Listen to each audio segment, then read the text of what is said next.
Hello learners, welcome back to Aurora Legal Gyan. Learners, AIBE का नाम सुनते ही एक बात आपके दिमाग में भी आती है कि भाई इतना सारा बेयर एक्ट हम कैसे पढ़ेंगे। बिल्कुल आनी चाहिए और सभी के दिमाग में ये बात आती भी है। अगर आपके दिमाग में ये बात आती है तो आज आपका ये डर इस वीडियो के ज़रिए बिल्कुल ख़त्म होने वाला है कि भाई इतना बड़ा बेयर एक्ट हम कैसे पढ़ेंगे। क्योंकि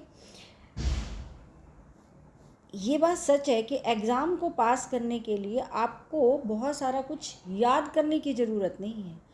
आपको एक स्मार्ट ट्रिक सीखनी है।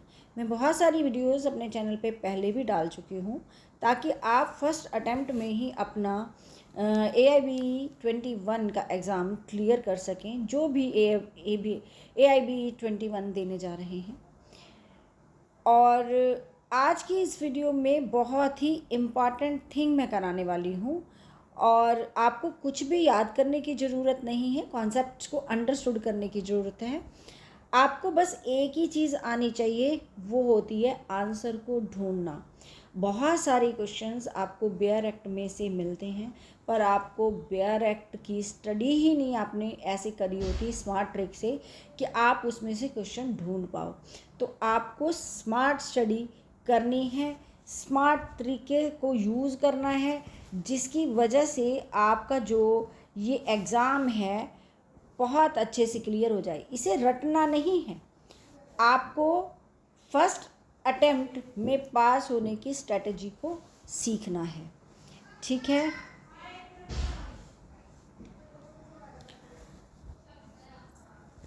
अब AIBE कोई मेमोरी टेस्ट तो देखो है नहीं, ठीक है, कि ये एक्चुअली एक सर्च टेस्ट है। मतलब आपको ये देखना है कि आप क्या बेयर एक्ट में सही चीज़ ढूंढ पाते हैं। हाँ, ढूंढ पाते हैं। क्या आप बेयर एक्ट में सही अप्रोच लगा पाते हैं? अगर नहीं तो आज मैं आपको इसकी एक सही टेक्निक बताऊंगी कि आपको एक अप्रोच आनी चाहिए कि एग्ज़ाम हॉल में वो अप्रोच आपके काम आए, प्रैक्टिकल और सिंपल बिना रटने वाली थिंग। एक्चुअली मैं आपको समझने का एक नया तरीका सिखाऊंगी। आप अपना माइंडसेट बिल्कुल क्लियर कर लें। चाहे आपको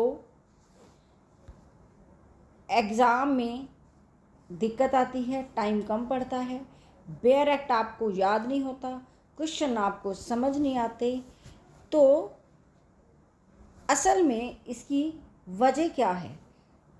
वजह ये है कि आपको ये चीज़ें अच्छे से पहले से अंडरस्टूड ही नहीं है और इन्हीं चीज़ों की वजह से ज़्यादातर स्टूडेंट्स फेल हो जाते हैं। बस इसी स्ट्रेटजी को हमने समझना है कि हमें बेयर एक्ट पढ़ना आना चाहिए, क्वेश्चन ढूंढने आने चाहिए। अगर हम क्वेश्चन ढूंढने का सही तरीका सीख जाएंगे और कॉन्सेप्ट्स को अंडरस्टूड कर लेंगे, इन ट्रिक्स को फॉलो करेंगे, तो आप डेफिनेटली बहुत कुछ कर सकते हैं। सबसे पहले आप एक माइंडसेट जो है वो क्लियर कर लें, बहुत अच्छे तरीके से क्लियर करें माइंडसेट को। अगर आप क्लियर कर लेते हैं तो आप डेफिनेटली एग्ज़ाम को पास कर पाएंगे। आपने अपना माइंडसेट क्या लगाना है कि मुझे सब कुछ नहीं आना चाहिए, ठीक है, मुझे ढूंढना आना चाहिए, क्योंकि ये एक ओपन बुक एग्ज़ाम है। ठीक है, क्योंकि ये एक ओपन बुक एग्ज़ाम है। और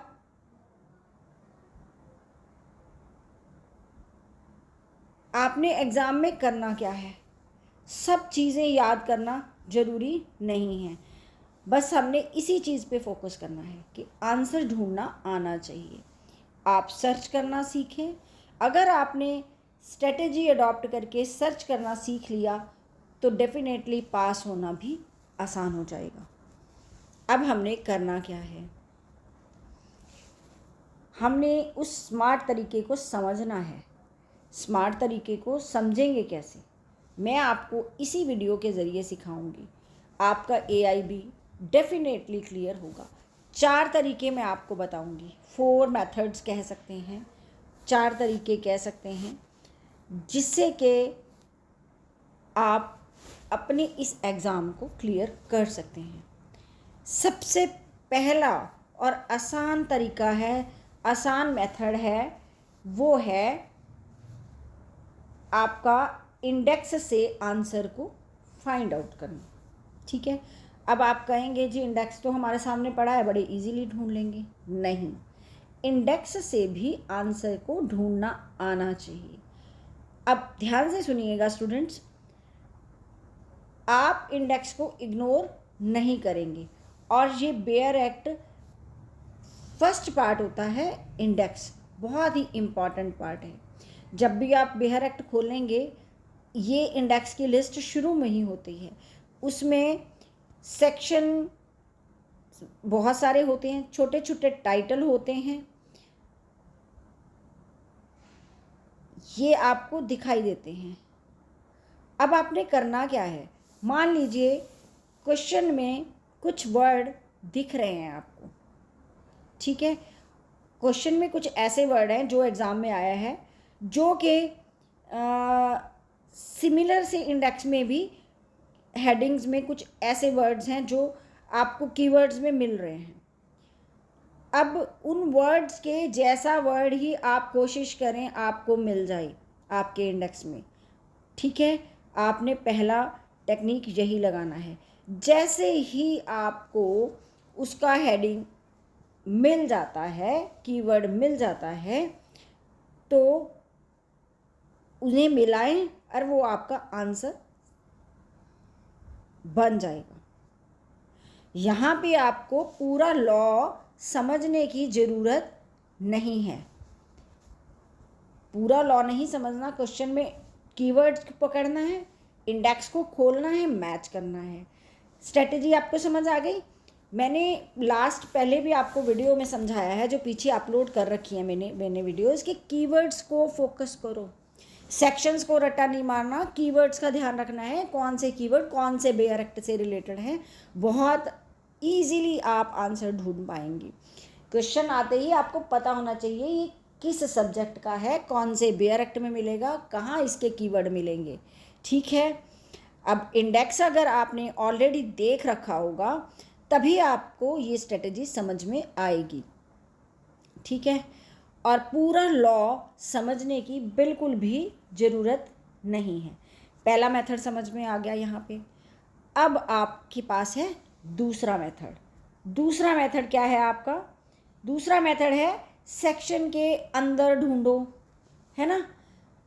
अब कैसे करना है ये तो मैं आपको बताती हूँ।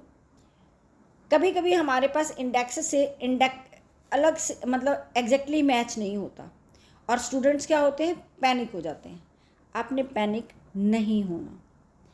आप क्या करें, बेयर एक्ट के अंदर जाएं। मीन्स जो टॉपिक आप इंडेक्स में ओपन कर रहे हैं उसको आप बेयर एक्ट के अंदर से ओपन करें। ठीक है, पर यहाँ पे गलती क्या होती है, स्टूडेंट पूरा पेज पढ़ने लग जाते हैं, जो टाइम टेकिंग है, टाइम वेस्ट है। ऐसा नहीं करना आपको। ठीक है, आपको करना क्या है, आपको करना है सिर्फ वो लाइंस देखो जो क्वेश्चन में मिलते जुलते वर्ड हैं, जो चीज़ आपने इंडेक्स में देखी थी कि कीवर्ड्स मिलते जुलते हमें मिल जाएं। ठीक है, जैसे क्वेश्चन में सपोज करो कोई वर्ड आया है कॉपी, टाइम, एज, ऐसे वर्ड आए हैं, आप वहीं पे जाकर उनसे रिलेटेड वर्ड्स को पकड़ने की कोशिश करो। ऑप्शन अगर मैच हो जाए बस वहीं पे टिक कर दो। ये चीज़ें आपको बहुत ध्यान से करनी है, ऑप्शन से कंपेयर करना है, रीडिंग नहीं करनी, स्कैनिंग नहीं करनी। करोगे तो टाइम वेस्ट होएगा और आप आगे कुछ नहीं कर पाएंगे। ठीक है, अब हम अपने नेक्स्ट मेथड पे आते हैं, थर्ड मेथड पे। कि हमारे पास क्वेश्चन आते हैं कंडीशन बेस्ड, कंडीशन वाले सवाल, ठीक है। इसमें थोड़ा सा दिमाग जरूर लगाना पड़ता है।